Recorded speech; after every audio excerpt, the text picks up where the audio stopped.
Welcome to our channel. Today we how to uninstall Venv. To uninstall a virtual environment, first, identify the location of the Venv folder. Navigate to the directory where your virtual environment is located. If you're using Windows, open Command Prompt. For Mac or Linux users, open your terminal. Use the command cd path _ to your virtual environment to change to the directory of your Venv. Once in the correct directory, deactivate the virtual environment if it is currently active. On Windows, you can deactivate it by typing venv /scripts /deactivate. On Mac or Linux, simply type sourcevenv/bin/deactivate. Next, to remove the virtual environment, exit the terminal or command prompt. Delete the Venv folder completely from your file system.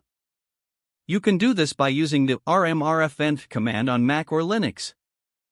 On Windows, use the command rmdir/s/qvenv.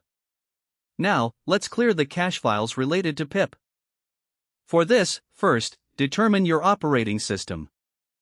On Windows, open Command Prompt and type pip cache purge. On Mac or Linux, open your terminal and execute the same command. This will remove all cached packages stored by pip. After clearing the cache, verify that everything was removed successfully. You can do this by checking the locations where your Venv and cache were stored. If the directories are gone and the cache is cleared, you have successfully uninstalled your virtual environment and caches.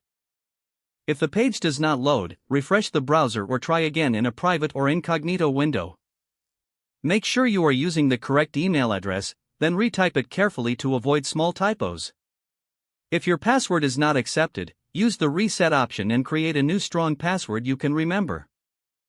Check your spam folder for verification or security emails, then complete any requested confirmation steps. Enable two-factor authentication if available to improve account security and reduce unauthorized access risk.